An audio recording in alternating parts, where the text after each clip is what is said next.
నా షేక్ అఫ్జల్ అండి. ఏంటి ఎట్లా ఉండబోతుంది జూబ్లీ హిల్స్ బై ఎలక్షన్స్? ఇక్కడైతే మేము చూస్తున్నాం సార్, చాలా మంచిగా ఉంది. బీఆర్ఎస్ పార్టీ భారీ మెజారిటీతో వస్తానని ఉపయోగం నడుస్తుంది.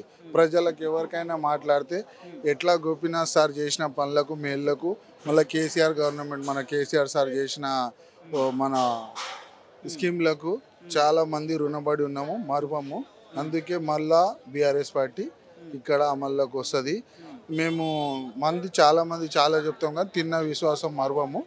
కాబట్టి మేము అందరం బీఆర్ఎస్ పార్టీకి వేసి గోపీనాథ్ ఫ్యామిలీకి మంచి మేలు చేసామని వాళ్ళందరూ చెప్తున్నారు. ఎందుకంటే ఆయన ప్రతి విషయంలో గోపీనాథ్ సార్ అన్ని చిన్న చిన్న విషయంలో ఫ్యామిలీలలో ఏమన్నా ప్రాబ్లం ఉంటే ఇమీడియట్లీ యాక్షన్ తీసుకుంటుంటే, అలాగే వాళ్ళ ఫ్యామిలీ కూడా వాళ్ళకు ఆదుకుంటుందని ఒక ఆశతోని అందరు బీఆర్ఎస్ పార్టీ గెలిపిస్తామని చెప్తారు. దాంతో పాటు మనకు సార్ ఉన్నారు, కేటీఆర్ గారు సార్ ఉన్నారు, మళ్ళా మన మేడం సవితా ఇంద్రారెడ్డి మేడం గారు ఉన్నారు. ప్రతి ఒక్కళ్ళు ఇక్కడ వాళ్ళ ఎంబడి ఉన్నారు. కాబట్టి వాళ్ళందరూ కలిసి మళ్ళా ఇక్కడ బీఆర్ఎస్ పార్టీని ముఖ్యమంత్రి అంటున్నాడు బీఆర్ఎస్ పార్టీకి ఓటేస్తే అభివృద్ధి ఆగిపోతుంది, కాంగ్రెస్ పార్టీకి ఓటేయండి అభివృద్ధి చేస్తామని అంటున్నారు. ఇప్పుడు 6 గ్యారెంటీలు అని ఇచ్చిర్రు మన కాంగ్రెస్ గవర్నమెంట్. ఇప్పుడు ఇక్కడ ప్రజలందరూ అర్థం చేసుకున్నారు. ఇంకా ముందుకే గెలిచిరు కదా, ఎట్లా ప్రభుత్వం వాళ్ళదే ఉంది. వచ్చినాక ఏం అమలు చేయలే.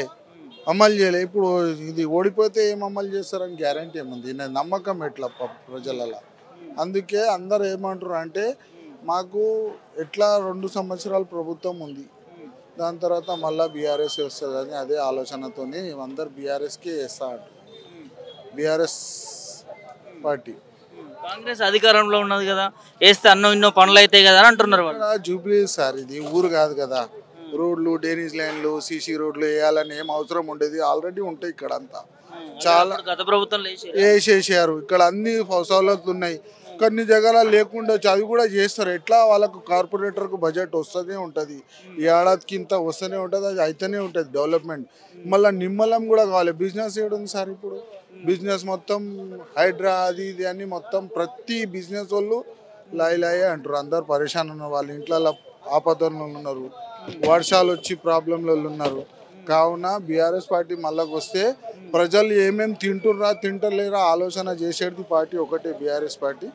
మళ్ళీ బీఆర్ఎస్ పార్టీ రావాలని అందరిది దేవునితో అందరూ మొక్కుతురు. మేము కూడా అదే ఆలోచన చేస్తాం. బీఆర్ఎస్ కోటేస్తే పథకాలు బంద్ అయిపోతాయి అంటున్నాడు రేవంత్. ఏం బంద్ కావండి సార్, గవర్నమెంట్ ఆయన పెద్ద మనిషి మా మీద ఆలోచన పెట్టాలి. ఒక కాన్స్టిట్యూన్సీతోని ప్రతి ఒక్కరి పథకాలు ఎట్లా బంద్ అవుతాయి, మళ్ళీ ఒక్క కాన్స్టిట్యూన్సీకి బంద్ అవుతాయి, మిగతా కాన్స్టిట్యూన్సీలకు చాలు ఉంటాయి అట్లా ఉందా రూల్స్ సార్?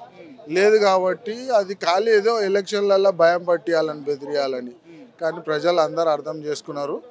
ఏవైనా మనకు బీఆర్ఎస్ పార్టీ అని ఉంది. మేము ఇక్కడ వచ్చినాం, ఇట్లా ఇవాళ ప్రోగ్రామ్ ఉందని కాకుండా ఇక్కడ అంత పెద్ద ఊపు నడిచింది కాంగ్రెస్ పార్టీ, ఇక్కడ బీఆర్ఎస్ఏ గెలిచింది.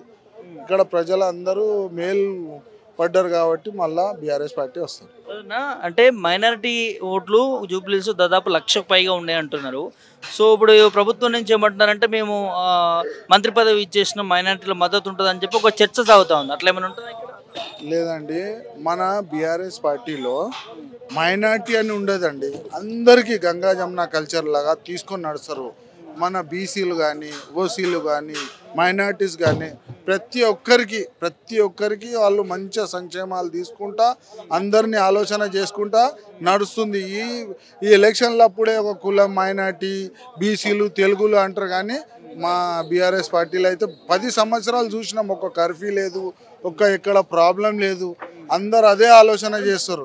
మైనారిటీ ఓట్లు కాంగ్రెస్ కు పడతాయనే ఒక చర్చ సాగుతుంది. లేదండి, కాంగ్రెస్ వాళ్ళకి ఒక మినిస్టర్, అది కూడా ఎలక్షన్ ఉంది, బై ఎలక్షన్ ఉందని ఆలోచనతో ఈయనకు ఒక మినిస్టర్ లాగా పెడుతున్నారు. కానీ ముందు మళ్ళా లేకుండేనా 2 సంవత్సరాలు అయిపోయాయి, ఎందుకు వేయలేదు కదా? ఇప్పుడు ఆలోచన వస్తుంది ఈ ఎలక్షన్ వచ్చినందుకు మైనారిటీస్ అని.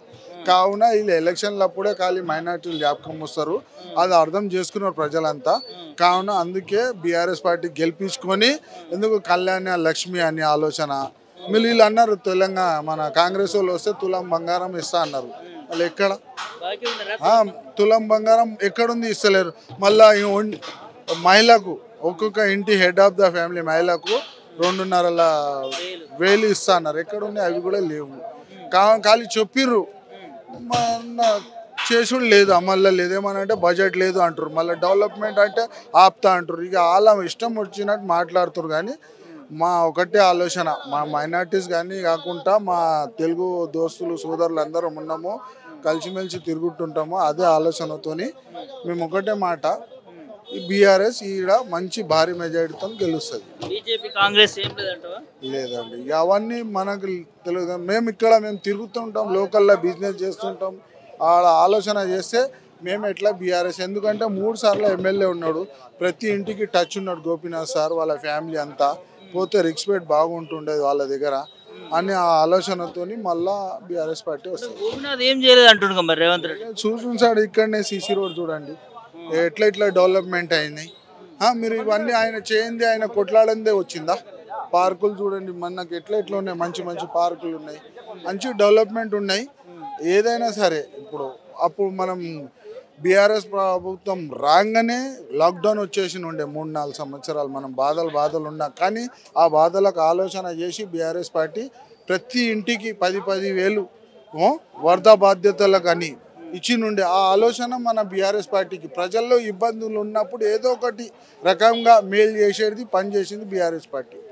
అదే ఆలోచనతో వాళ్ళందరూ ప్రజలంతా అదే ఒకటి ఆలోచన. 2 సంవత్సరాల నుంచి కాంగ్రెస్ పార్టీ ప్రజాపాలన చేస్తుంది అంటున్నారు, పథకాలు ఇస్తుంది అంటున్నారు, అభివృద్ధి చేస్తుంది. ఇప్పుడు మనం చెప్పుకుంటే మీకు కూడా తెలుసు సార్, ఏం బిజినెస్ నడుస్తున్నాయి. ప్రతి ఒక్కరు లాయి ఒక్కొక్కరు పెద్ద మనుషులు కూడా పైసలు లేవు, బిజినెస్ లేదు, ఇది నడచలేవు, అది నడచలేవు అంటూనే ఉన్నారు. కానీ మంచిగా ఉన్నాం, హ్యాపీ ఉన్నానని ఎవరు నోరుతో కూడా వినట్లేదు.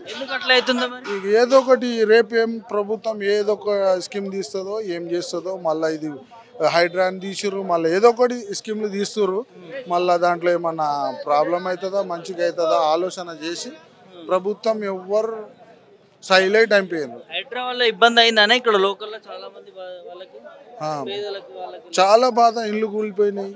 వాళ్ళే గరీబోళ్ళు దళితులదే ఇల్లు కూల్చున్నాయి, పెద్దలై ఏం లేదు. వాళ్ళకి అన్ని సవలతులు ఉంటాయి, వాళ్ళ దగ్గర పైసా ఉంటుంది కాబట్టి వాళ్ళు రెంట్లతోనన్నా దేంతోనన్నా బతుకుతారు.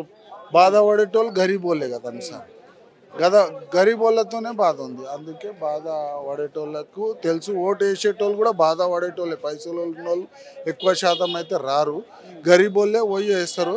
కావున బీఆర్ఎస్ పార్టీ నేనైతే దేవునితో మరీ మొక్కుతున్నా, బీఆర్ఎస్ పార్టీ రావాలి మనకు. మళ్ళా గత 10 సంవత్సరాల్లో మంచి మేలు మళ్ళీ ఎట్లా జరిగాయో అట్లా జరగాలని మా ఉద్దేశం.